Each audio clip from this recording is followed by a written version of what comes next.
and welcome to another episode of the Michigan Sports Truth Podcast. I'm Taylor Phillips. He's Ed Smith. Got lots to clear up, including the bad and then the good and then all the rest of the junk. You know what I'm saying? But the Lions-Cowboys game, we have to recap it. We have to recap the entire game. I know what happened in the end. I know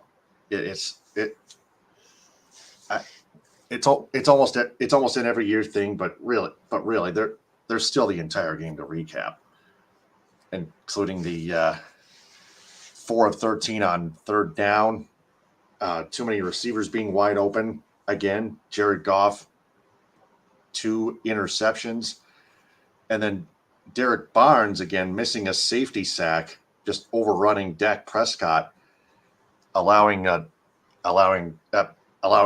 to throw a 92-yard touchdown catch and run by CeeDee Lamb. It's too many allowed catches and passing yards allowed. But so a couple positives. Ifeatu Melifonwu came up with a pick. Aiden Hutchinson came up with 3 sacks. So, Ed, what do you got? Well, frankly, Taylor, there is a lot to discuss in regards to how the game ended, yes, but you're absolutely right. We got to start with how the game started. First and foremost, with how the game started. Hold on one second. This is so. Making sure I got everything in front of me in terms of my notes. Yeah, and by the way, yeah. By the way, first and foremost, Happy New Year to you, Taylor. Happy New Year to you as well, and Happy New Year to all the rest of our live audience. By the way, absolutely. But essentially, Taylor, the whole gist and mood of this game was it was a back and forth pitch battle. It was like a give and go momentum where it seemed like one team was in control, and then all of a second it took one mistake or one slip up, or the tie could completely switch course. Because it seemed like whenever the Lions were driving down the field or looking to be taking complete control, then all of a sudden a turnover happened, or a bad play, or something where that absolutely disrupts their rhythm, where they have to get the ball back to Dallas, and vice versa. You know, you saw the interceptions by Goff, but then right, and then you saw, of course, how Derek Barnes, if he just simply does just wrap up, like the effort that he gives in trying to tackle or avoid tackling Dak Prescott was so embarrassing.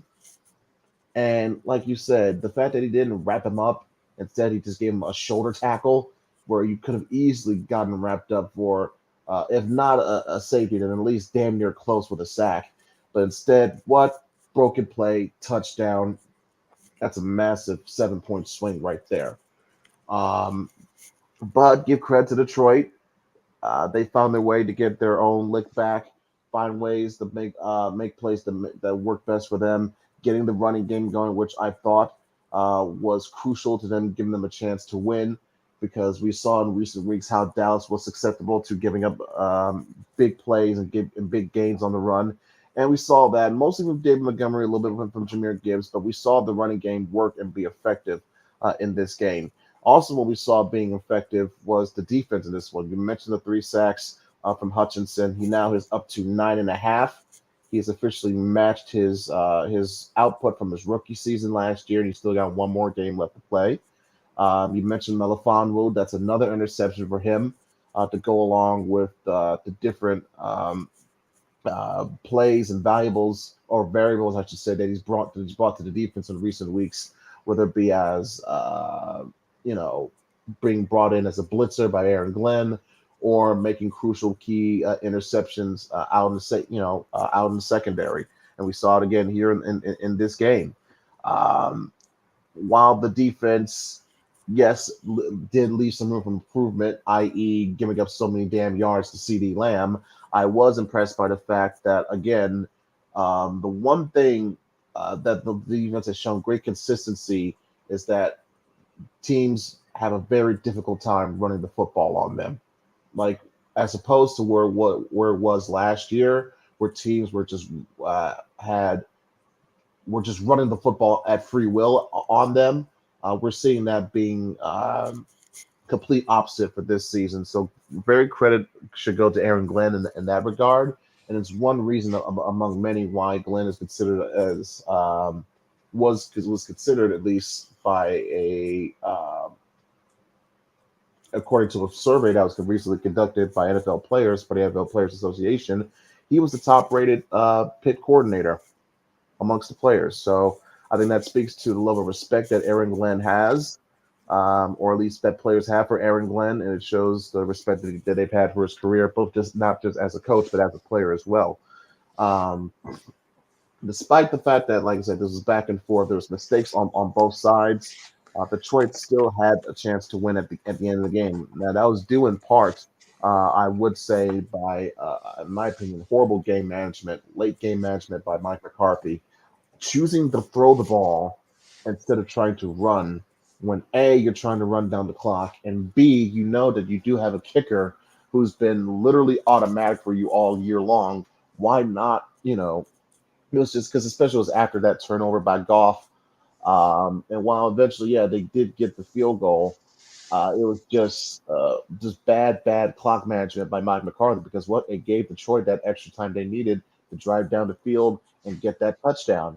Now, as we come to the big play that everyone wants us to talk about, let's talk about a few things that bears worth noting. Okay, it was reiterated, expressed, and revealed extensively that Dan Campbell did go over with the officials before the game a certain number of plays, tricks, wrinkles, whatever you call it.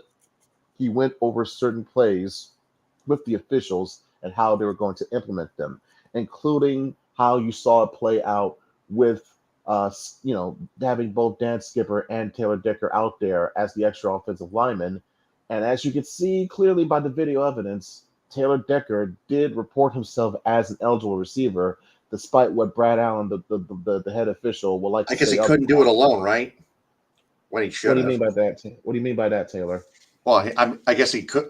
I guess he couldn't do it alone because two other linemen joined him in That was the approaching the purpose. referee. Again, that was the purpose of the play itself. Like, that was the design of it, because if it was just Decker by himself, that would have tipped Dallas off. That's why you needed to have it done, executed exactly in that fashion, because you didn't expect it. No one expected it, which is why it worked so brilliantly well. But it's just unfortunate that, frankly, the official screwed up. He said that Dan Skipper told him that he was reporting as eligible, when in fact, no. The opposite will tell you otherwise. And Dan Skipper was mic'd for that game too. So if anybody would know what he said at that moment, it would have been him. So again, you got players risking fines, whether it be Decker or Goff or Skipper. You have Dan Campbell. I would say, I think we can all agree, acting on emotion. But again, I will say, in defense of him, he had said from the get-go, he had told his players, listen, when we get the ball, we're going to go down the field, we're going to score, and we're going to go for two. And frankly, I had no problem with the decision to go for two the first time, the second time, nor the third time, because guess what? It's not a guarantee that you were going to get the football back in overtime anyway, because do we not remember how the game against Seattle ended? Remember how people were criticizing Dan Campbell for being, quote, conservative, quote, not going for the win, quote, settling for the field goal in overtime instead of trying to go for a touchdown right then and there? Well, guess what? He decided to go to be his usual self, to be aggressive, to go for the win right then and there. And frankly, it paid off. It's not his fault that the official didn't do their job. Yeah, I know it's just for some reason it was a screw up. Yeah, it is just for some reason, isn't it, Taylor? Just like how for some reason certain things keep happening to the Lions for some certain reason. Especially when it comes to playing against the Cowboys in Dallas for some certain reason. You're picking up flags here, you're throwing late flags there. It's just ridiculous nonsense. Process of the catch, this 10-second runoff, that. Oh, please. Phantom face mask that leads to Aaron Rodgers Hail Marys. Come on now. It's a documented history at this point. I know once, Taylor, that you were more dismissive of and trying to use it as fans are using it as excuses. And in some certain extent, I would I'm willing to agree. let this one go. Yes, this is the one time where you got to admit the league screwed us on this one. They absolutely screwed us. But to your credit, Taylor, you can't let it affect you in terms of letting it fester long term. Because you still got to go out there and you still got to go out and play the next week. And frankly, Dan Campbell said it himself. He said it best in his press conference earlier this week. He has controlled fuel now. He has the right motivated fuel and energy now that he can use to inspire his team even more, put that bigger chip on their shoulder to want to go out and compete and send a message to whoever it would be, whether it be to the officials, the league, whoever. But it's sending a message wide and clear. And that's don't forget discipline, by the way. And we'll get to the injury report in a moment, but that's why Brad Allen and his officiating crew were downgraded from the forthcoming NFL playoffs. So at least the league did something about it. Yeah. It's better than nothing. They'll be downgraded. They won't work the playoffs, yet they'll work this upcoming weekend, another nationally televised primetime game. Steelers and Ravens? Yes, exactly. So Tree's already pissed off when he heard about that. Please. Yeah. Good job, NFL. So ridiculous. But anyway, you can't dwell on that anymore now. It happened, yes. It sucked, yes. It was BS, absolutely. But you're still what? You're 11 wins. You're a top 3 seed in the NFC. And you're already NFC North champions, by the way. Exactly. You clinched the division. And a game before that. And you have a home playoff game. Still waiting in the wings for you. At this point, you just don't know who your opponent's going to be. It's probably going to be. And by the way, after the downgrading, we're still waiting to hear.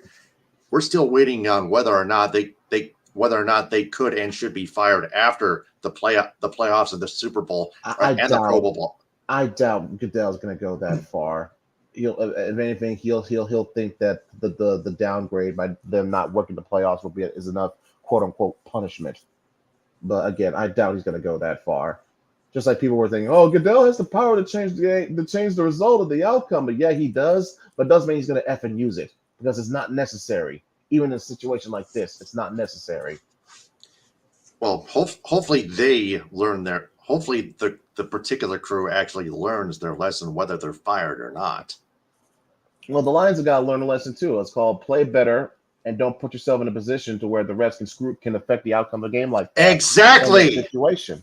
That's what I was going to bring up. Especially when the playoffs are coming up now. You're going to see moments of situation like this in the playoffs all the time. So you better get yourself adjusted and situated for moments like that and how you're going to adjust and react to them as a result. Simple. Exactly. And frankly, they almost still found a way to get it done with that with that last 2-point conversion play. If Goff just has a simple, better throw on the friggin' football. Yeah. Trust me, I didn't like the play call of going to James Mitchell of all people. On that third and final 2-point conversion attempt. Yes. Amon-Ra St. Brown was still available. Yes, exactly. I would have gone St. Brown. I would have gone Josh Reynolds. I would have looked for Khalif Raymond even. Hell, throw out Jameer. Throw Jameer out there. Throw Jameer Gibbs out there. I know you couldn't use J-Mo because he was already hurt and out of the game at that point. But you could have had better options. Even still, if Goff just simply lays that ball in there much better, that's an easy catch and into the end zone for Mitchell. But still, it happened. Now you got to move on. Yeah. James Mitchell should be released already. He sucks. Period. Okay. Again, like I said, that's not really his fault. Again, more blame should go to Goff on that play because the way that ball was thrown, even if Mitchell had somehow caught it, he would have been short because that ball was poorly thrown. Yeah, that's true. Well, not only that, but it's the type of play call or the play design that either Ben Johnson or Jared Goff made up himself. Hell, You find got a to way to throw give it a into the Foreman, end zone. or Make hell, give a sure Foreman your ball. intended receiver is in the end zone, not short of it. Or no, Not short of it. no. It's still gonna comes down to have a better ball because, like we saw against Michigan and Alabama, JJ still had to deliver that ball to Roman Wilson on that play near the end zone. We'll get to that next. But speaking of Jamison Williams, yeah, he's out. Ankle injury. Yep. Dan Campbell said he's day to day. More than likely, though, that means, and I think we saw an injury report. He is officially listed as out, so no need to play him or other players that are banged up right now, like Benito Jones, for example. He's currently listed as questionable. I would consider potentially sitting Benito Jones. I know Lee McNeil. I believe he may come back in this game. Great, it's good to have him back. It's gonna be great to have James Houston back for the playoffs officially. It'll be great officially to have C.J. Gardner Johnson back. I believe he'll be playing in this game. He's listed as questionable, but I believe there's a chance he may play in this game to at least get some type of rust off before the playoffs start. It'll be great to have him back to go along with our secondary, to go along with our depth at safety. Seeing how Melifonwu has come to his own, seeing how Kirby Joseph has revitalized his season amongst other players, and of course how the rookie Brian Branch has stepped into his own. So to me, it's a very welcome addition at this point of the season for both our secondary and on our defensive line. Yeah. And speaking of James Houston, room was made for him and Lee McNeil by releasing or waiving Isaiah Buggs and Bruce Irvin. Buggs was claimed off waivers by the Kansas City Chiefs. It's not a surprise to see Buggs being the one being waived because there were multiple times throughout the season where he was either a healthy scratch or he was not available or just did not get enough playing time for some reason or another. But I had always thought that Buggs, whenever he was available and whenever he did play, was a key contributor on our defensive line and also as a motivational leader on our defense as well. We saw if you've seen some of the sights and sounds videos, you've seen some of the speeches that the players have given. Buggs gave one of those speeches right before they clinched the division against Minnesota, and frankly, I'm a little bit disappointed that they let him go. But again, I'm not surprised because again, if you had seen how the rest of the year had gone, this is a move that the writing was on the wall when you found out that guys like McNeil and Houston were coming back. And Irvin, he did have a couple of nice plays, but again, he was mainly brought in as an emergency / for depth purposes. Now that our key guys are getting healthy and coming back, you need a roster spot, and frankly, Bruce Irvin is service, was no longer required. Yeah, it was, but Buggs and Irvin were both very valuable, but so are McNeil and James Houston. So yes, it kind of evens the score, especially when you're trying to have someone be that productive, disruptive force on the opposite side of the defensive line from Aiden Hutchinson. And Houston was that force in his rookie year last year as well. So you hope he can be some of that spark, some of that force, some of that production can be seen here in his return to the lineup. But we got to see how he eases himself back into things because he's coming back from injury and from rust. So we got to see how that works out. Yeah. So Minnesota Vikings and Detroit Lions Sunday at 1 on Fox. I think the Lions are going to win this one. Yes, they're going to use it as fuel, but the Lions have already clinched their division. They could probably use a win to try to move further to at least C2 in the NFC. But Ed, what kind of analysis have you got? Minnesota's still looking for revenge, but still desperately looking for a playoff spot. Yeah, unless they're all. Yeah, Minnesota's not eliminated yet, are they? Officially, they're not eliminated, but their chances are very, very slim because not only would they need a win against us, they would need losses by both Green Bay and Seattle, as well as a loss from either the Bucks or the Saints. So that's a lot of help that Minnesota was going to have to need to get into the playoffs. Because remember, the Rams have already clinched the spot, so there's only one spot available, and that would be the help that Minnesota would need to get that spot, plus having to beat us as well. And the fact, though, that they're what quarter? Who's going to be the starting quarterback? Because they tried, Nick Mullins. So it is Mullins again, because I know they tried someone else. They tried a rookie. He was horrible, so they had to stick Mullins back in there. So this is the same guy that threw 4 picks. This is if they're out of options. True, exactly, which is why the Lions should easily win this game. Because let's not forget, this is the same guy that threw you 4 interceptions. This gift wrapped you 4 picks the last time you guys played at Minnesota.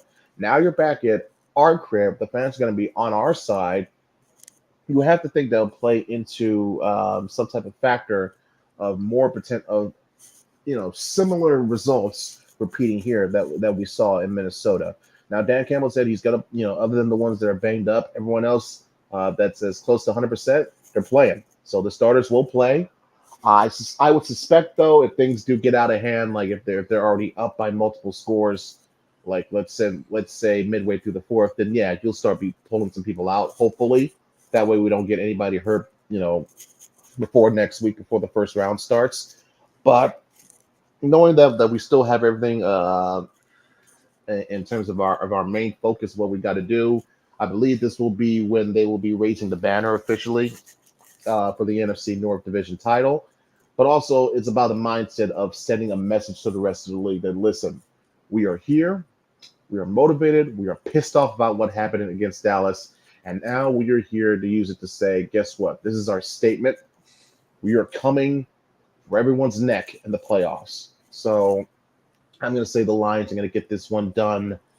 Ooh, let's say 35-17, 35-21 type of deal, because I could see Minnesota trying to get a couple of garbage time touchdowns to try and catch up. But the Lions will win this one and cover. So 35-21 would be my ideal score for this one. I'm going to go Lions 34, Minnesota 20. All right. So on to the good, the very good, in fact. Rose Bowl champions, the Wolverines, Michigan, #1. They made some mistakes, but they've shown their flashes as well. They finally came clutch. Blake Corum, 2 touchdowns, including the game winner. Roman Wilson, the game-tying touchdown, the equalizer, 27-20 in overtime. Jaden Milroe gets stuffed on 4th and 9 in the overtime period on the second set of downs to seal the game officially. 6 sacks by the pass rush. It was all there. I respected both Jim Harbaugh and Nick Saban, by the way. And Harbaugh got suspended for a total of 6 regular season games. And they still beat Ohio State. They still won the Big Ten easily. And now they won the Rose Bowl against Nick Saban and the Alabama Crimson Tide, Ed Smith.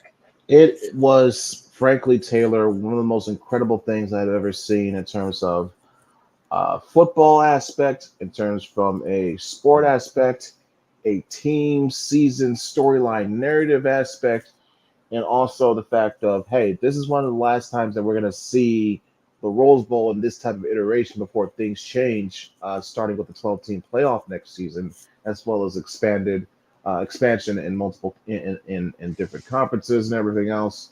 So seeing this happen, seeing Michigan in a kind of like a full circle type of bookmarking type of deal win this Rose Bowl, the fact that they were the first Big Ten team to be in the Rose Bowl during this 14 playoff era and then win it, quite special, quite sentimental, I would say, because let's face it, Taylor, I have not had fond memories of watching Michigan play in the Rose Bowl aside from the 97 season. Okay, I remember them getting curb stomped against USC. I remember them losing against Vince Young at Texas. I just didn't have that much fun memory with Michigan at the Rose Bowl. So seeing this happen, seeing it play out in the way it did, let's not forget the fact that they had to overcome those early jitters, those early obstacles, the special teams mistakes, the fact that JJ looked like he was starting off this game the exact same way they started off against TCU for it to be called back on a penalty was like a woof. I don't know, it was like a football gods moment type of thing, but it was a relief. Unfortunately, that relief became worry again once we saw all the special teams mistakes that happened. Samaje Moore, he had a muff punt, he Oh, you had a mean drop Samaj pass. Morgan? Samaj Morgan, excuse me. There was also a bad snap that led to the botched extra point. There was also a high snap on that missed field goal. Let's not forget the fact that Jean Thaw, who by the way was put in the game cold because Samaj Morgan had done such a poor job throughout the game. They put Thaw in the game for this specific reason, right? To field this punt return, and he almost gives the game away with a muff punt at his 5, picks the ball up, almost gets tackled for a safety. But Forward despite progress all to the that, one or but two. despite all that though, Taylor, Michigan proved throughout this game they were the more physical, they were the better, they were the more well coached, they were flat out the more better football team. Period. You could see that hand up and down, and on the field especially.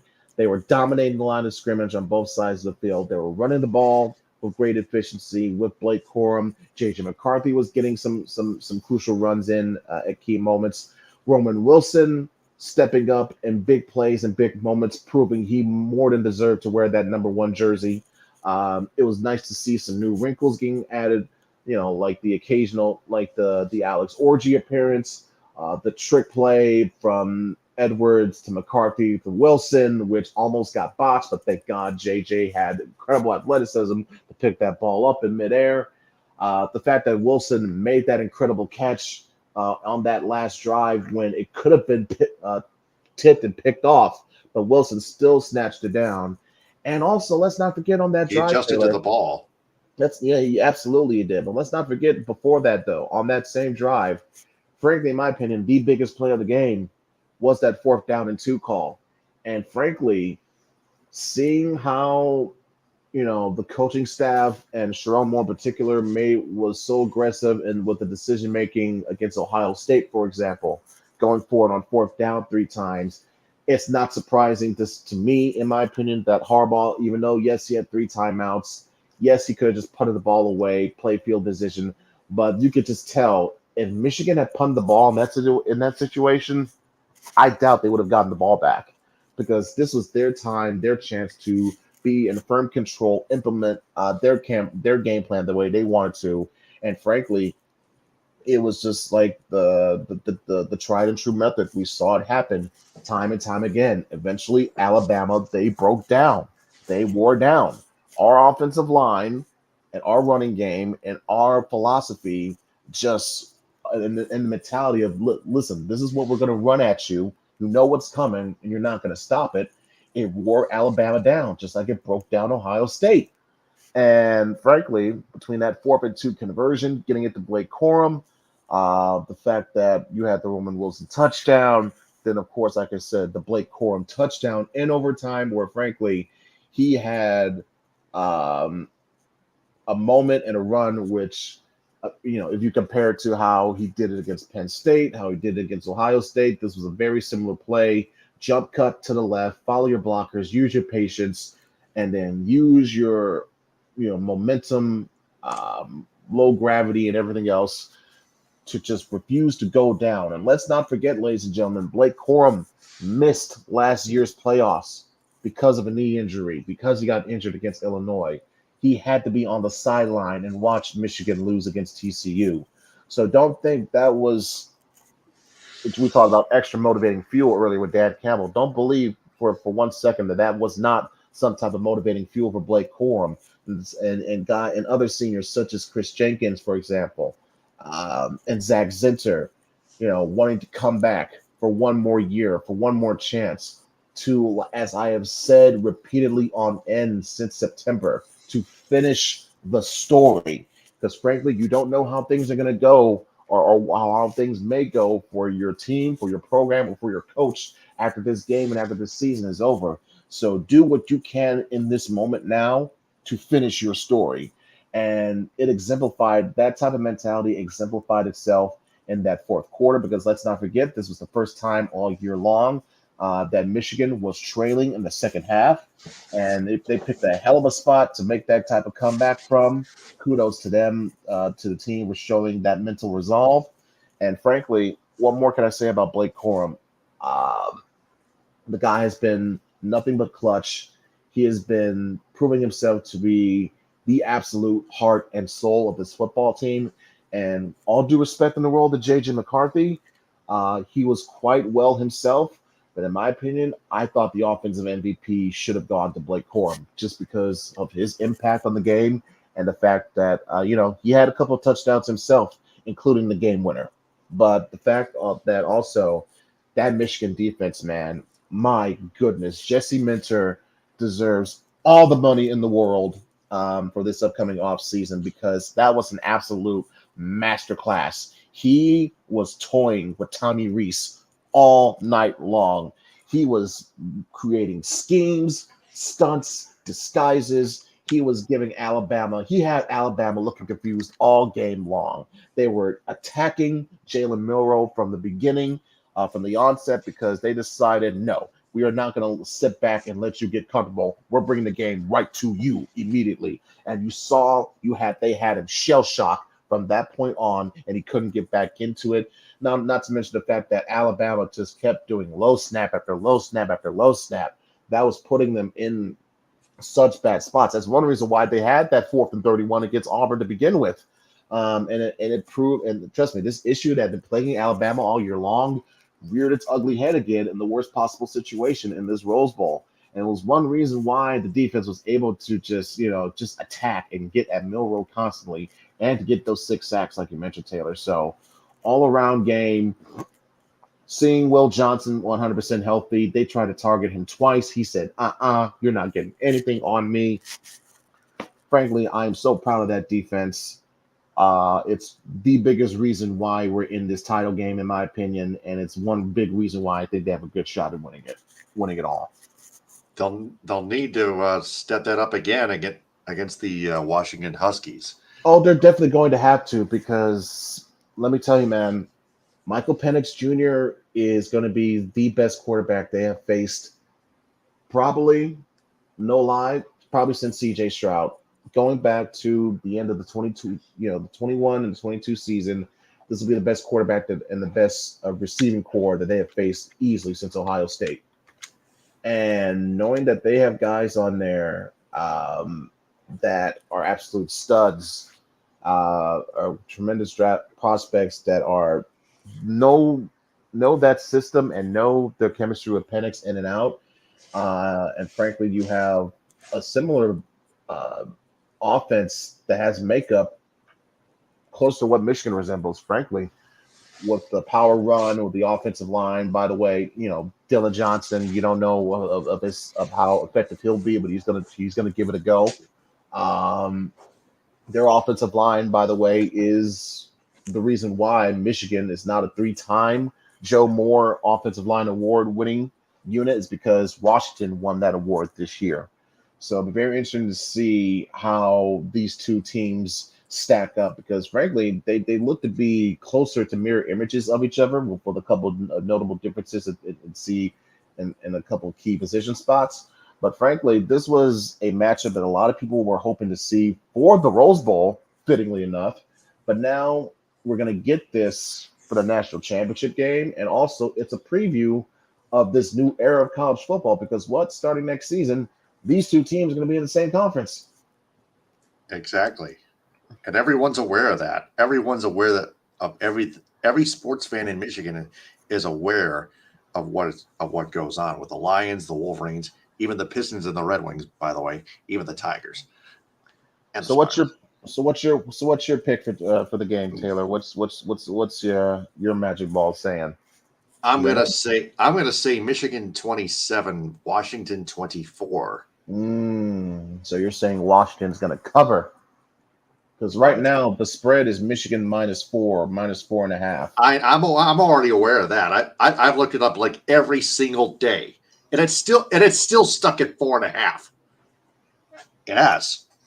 At that is a tempting number. That's a very tempting number, especially with that half mark. because Yeah, I could see exactly. this being a field goal game. I could see it coming down to being a difference of 3 points, but I think Michigan is going to do enough to where they're going to be controlling this clock as much as possible. Their offense is going to do what they do best.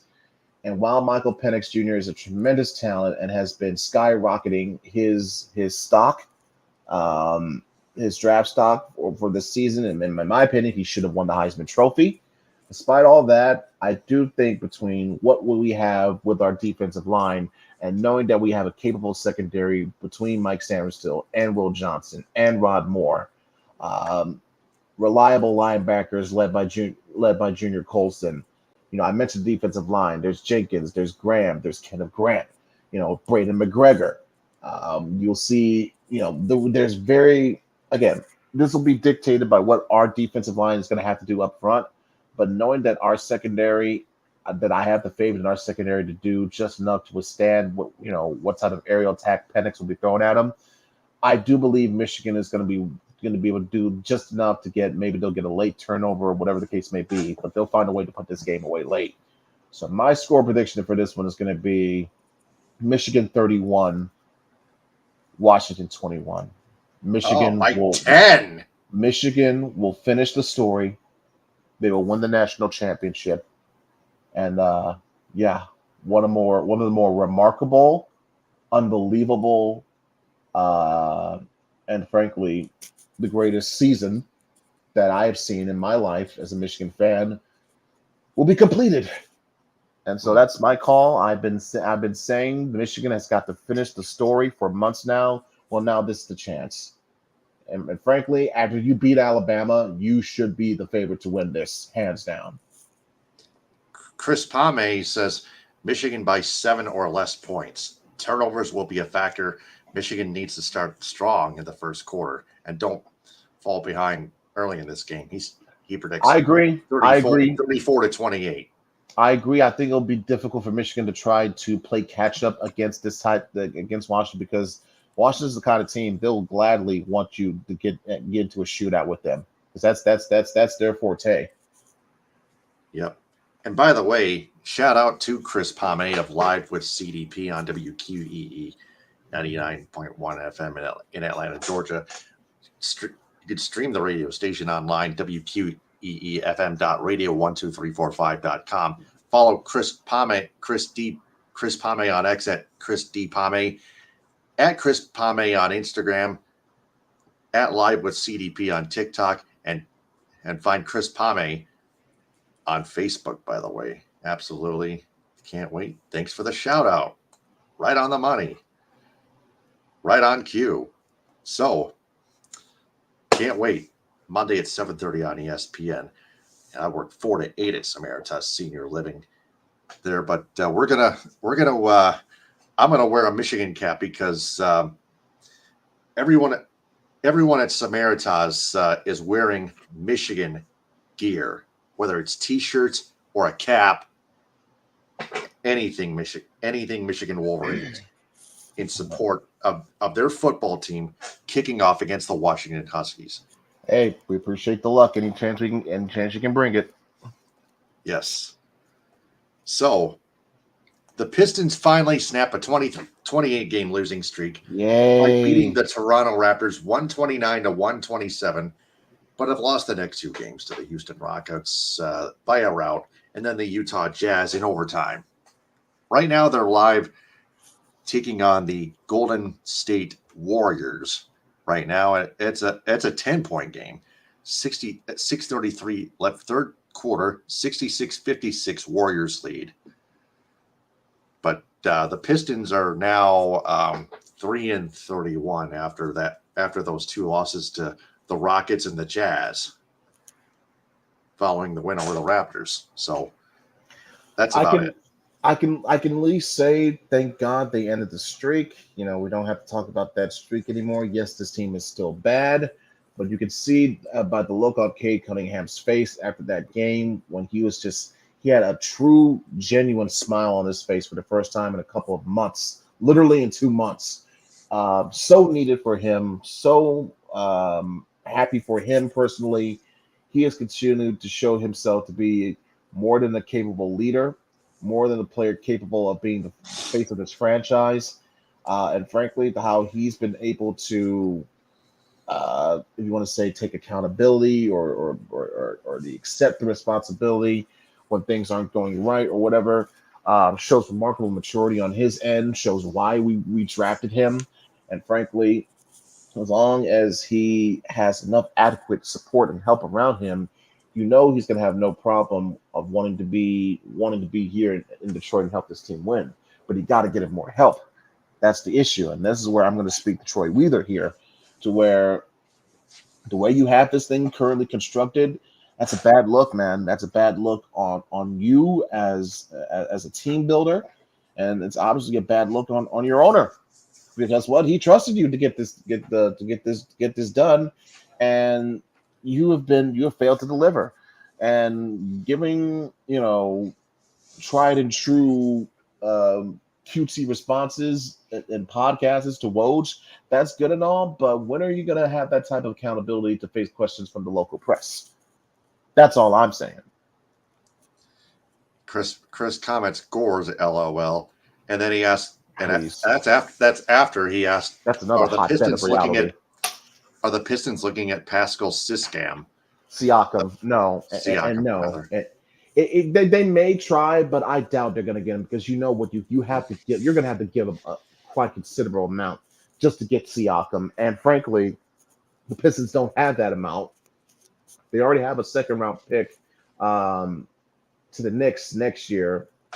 That's right. That's going to be with the Knicks next year, for example.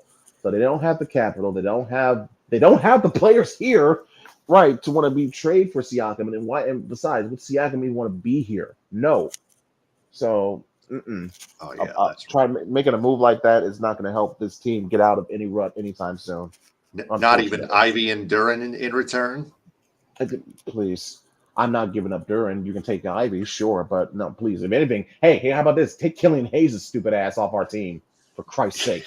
Yeah, he sucks. He sucks. Killian Hayes sucks. Period.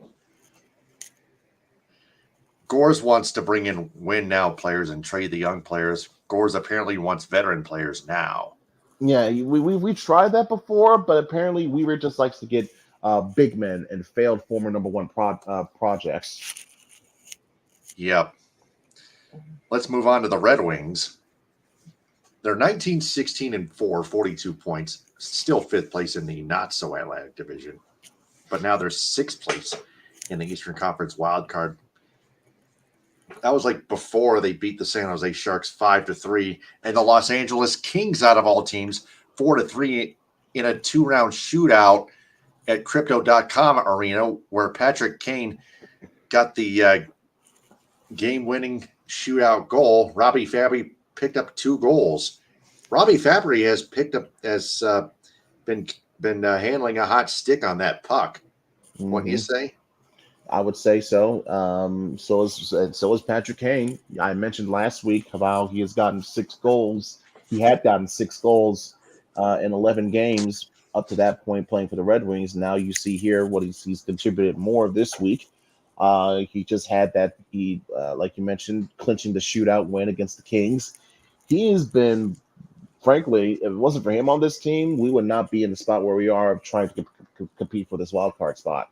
And also, when you have Alex DeBrincat, who was continuing the chemistry that they had in Chicago, DeBrincat now is going to be heading to the All-Star game representing the Red Wings, and that's due in large part to the fact that he does lead the team in goals and assists and points overall. So between getting fed by Larkin and getting fed by / setting up Patrick Kane, yeah, Alex DeBrincat more than made the right choice and wanted to come play for the Red Wings. Yeah, Kane might not resign next year if the team misses the playoffs. That's a risk. It's a risk. I could see that happening, but seeing of how Kane has always had talked about in terms of looking over potential choices, his heart always came back to Detroit for some reason. So even if they don't make the playoffs, I would still say they're still in a good chance, in a good spot to potentially re-sign Kane. You just don't know the terms and the amount of money. Yep. Yep. And they are a 500 team at best, and they still need better goaltending and defense in their own rink. Yeah, Alex Lyon's good, but you're still going to need better than that, better effort than that. Yeah. They gotta trade either Husso or Reimer, one of the two, to get a much better goaltender in the NHL product goaltender. Yeah, And they're not quite a playoff team as of yet. Oh no, far from it. Yeah, they need to like pick up the slack. They won the last two games both on the West Coast in San Jose and LA. They've won They'll 3 just out of need their to last 4. continue that in Anaheim on Sunday night.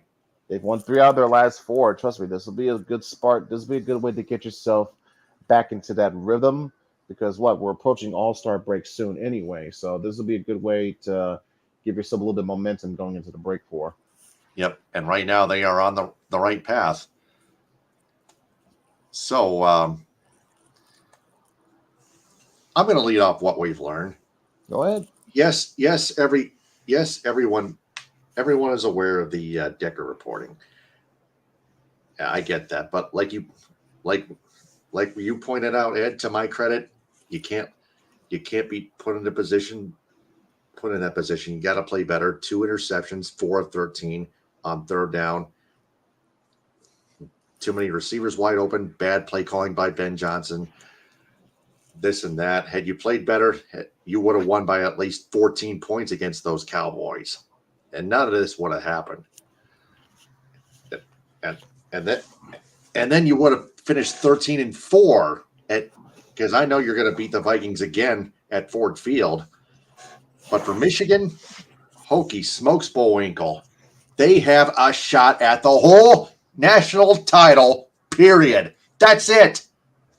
Pistons still suck, but the Red Wings, they not quite consistent enough, but they're on the right path thus far. They've won 3 out of 4.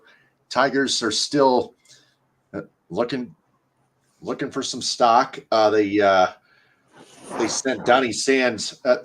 They cleared waivers for Donnie Sands, their catcher, that has cleared waivers and has been outrighted to AAA Toledo, the Mud Hens. So who wins the Buffalo Miami game? We'll get to that later, but yes, the Lions lost to the Dallas, cost the Eagles the NFC East. More than likely, because all Dallas, because Philly needs Dallas to lose for you a chance to win the division. And I think the Eagles are playing the Giants, I believe.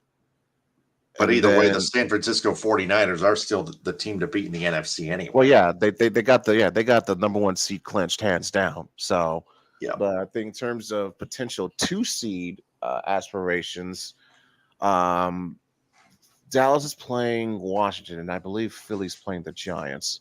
Now, if both teams were to somehow lose, the Lions could still be the number 2 seed by just virtue of winning their game.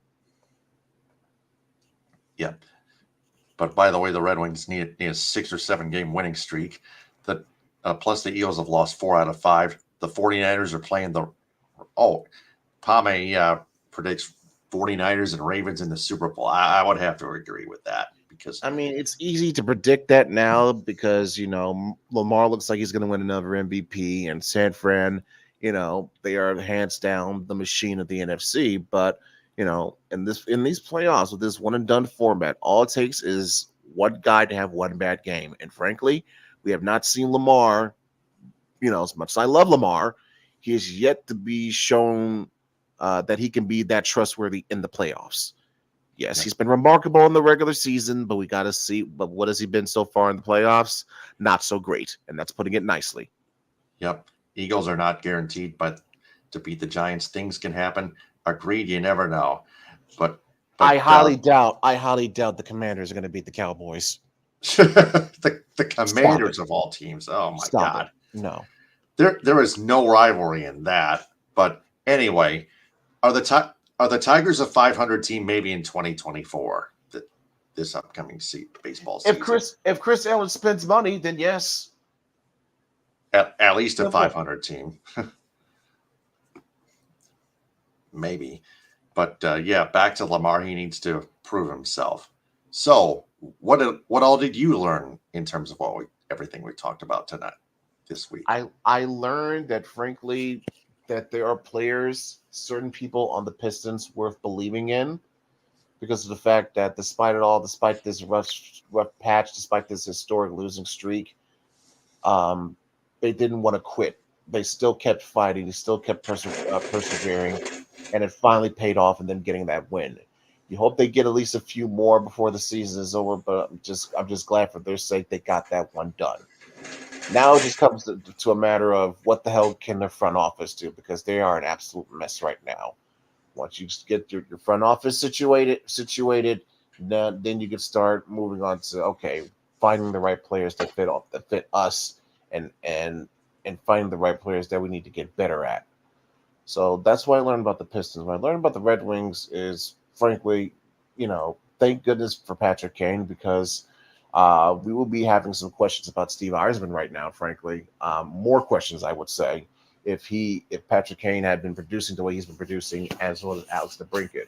So those two, plus Dylan Larkin, are big contributing reasons as to why the Red Wings have not gotten more flack for frankly, what they honestly need to be getting right now, or not enough flack, I should say, because they had a good start to the season. Now they've been faltering. Now you got to hope they got to find some way to find some consistent rhythm, like you talk about, Taylor. What we learned about the Lions, in my opinion, that they showed on Saturday, they have what it takes to be competitive with virtually any team in the NFC, with the maybe exception being San Francisco. The way that they can run the football, the way that they have versatile weapons on their offense, the way that you have certain guys on defense now starting to step up and come into their own late in the season, whether it be Melifonwu or Aiden Hutchinson. You have a head coach that has strong belief in his players, and vice versa. That's going to be a recipe, plus a great offensive line. It's going to be a recipe, in my opinion, into making you a tough out for anybody in the playoffs. So that's what we learned about the Lions. And frankly, for Michigan, we learned that this is a team that I don't know what type of narratives or pejoratives that you want to use, or pluratives that you want to use to describe their tenacity, to describe their will, to describe of how united they are as a team, of how they never let any type of adversity overwhelm them or break them. Because, like Harbaugh mentioned before, it's become like an unfair advantage of how this team just finds a way to get a chip on its shoulder, to motivate themselves, to find that extra gear, to perform that much better in key situations and key needed moments. And you saw that in that Rose Bowl game against Alabama.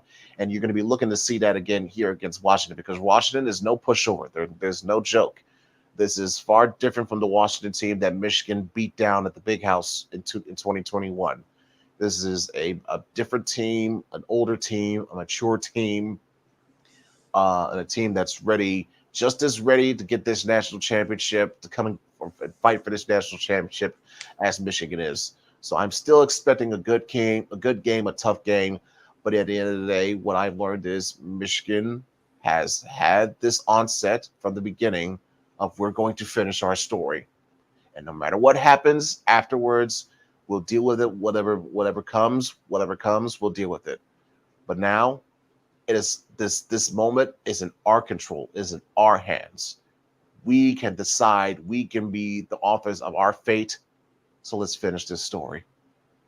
Yeah, special teams needs to play much better, especially on punt returns. You got to catch the football, period. Simple.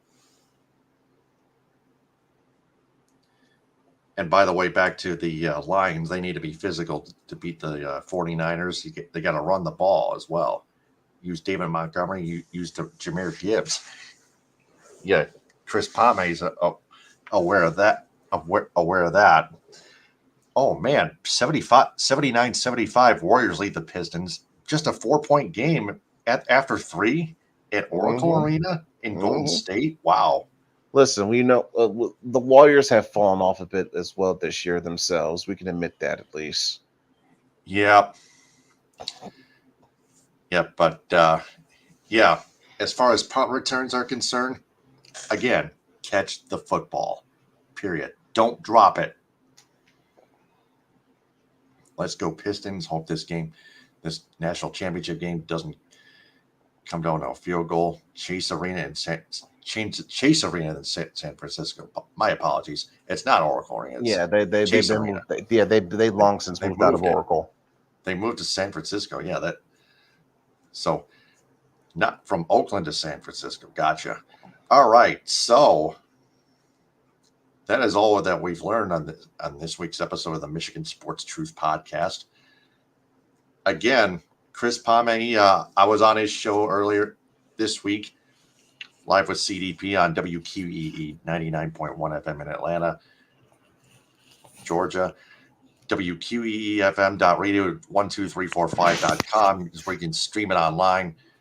Follow him on X at Chris D. Pame and on Instagram at Chris Pame, live with CDP on TikTok and Chris Pame on Facebook. Follow the Michigan Sports Truth Podcast, our show on X and Instagram at Michigan_Truth, and like its Facebook page. Subscribe to its YouTube channel at the Michigan Sports Truth Podcast. Like our videos and turn on all notifications on the bell icon. Yes, Oakland has lost 4 of their teams. The Warriors, the Oakland Athletics, and the Raiders. I thought they had only 3, but anyway, San Jose is in San Jose. It was never in Oakland to begin with. NHL in the 70s. Oh, yeah, that's right. Yeah, thanks very much. Yep, thanks very much. You're very welcome. Seals, but okay. Yeah, but follow it and listen to it. Follow the Michigan Sports Truth Podcast on Spreaker and listen to it in audio form. Follow me on X, TikTok, and Instagram, and YouTube at DT2Phillips. Follow Ed Smith on X, Instagram, and Twitch and YouTube at EdSmith313. Also, other shout-outs go to Athletico Physical Therapy on Woodward and Ferndale, the B4 Foundation, Burke's Waterfront Restaurant in Cadillac, Cali Tickets. Call Mark Goldman at 877-225-8425 or visit CaliTickets.com. Creative Embroidery of Cadillac for designing the Michigan Sports Truth Podcast logo on my long sleeve shirt and t-shirt over there. Cuts by Melanie in Lake City. Let's roll with it. Rolled ice cream, where this week's flavor of the week is peaches and cream with whipped cream and white chocolate on top and a peach slice, by the way. Northern Star Event Rentals in Cadillac. Place your bookings for later this year at 231-884-8195. Get a hold of Heather Kraszewski there. And on Facebook, like their Facebook page. And United Food Service Solutions of Grand Ledge, Michigan. Our next episode, as late as next Thursday at 10:30 p.m. A week from Friday through Sunday, I will be away. I will be doing play-by-play for in Ithaca on Friday night for high school girls and boys basketball, and then on Saturday night I will be in Kalkaska calling the Battlers next hockey game against the Detroit Warhawks on the Kalkaska Battlers YouTube channel. Shout out to Battlers owner Andrew Dibble, by the way. Duly noted. And also quick shout outs to Jade at Union Barber in Birmingham. And also shout out to Gordon of Dry Ice Works and United Mobile Power Wash. You can find those 2 websites at wekeepitclean.com and dryiceworks.com. They operate out of Southfield. All right. So we're going to be on as late as next Thursday. So, Ed, you up for that? Oh, yeah, absolutely. Yep. Absolutely. All right. Until then, for Ed Smith, I'm Taylor Phillips signing off. And remember, we observe and detect the truth about Michigan sports because the truth is out there. Take care. Be TTFN, safe. ta-ta for now, and hit them on the high, and Happy New Year. Happy New Year indeed, and go blue, ladies and gentlemen. Go blue.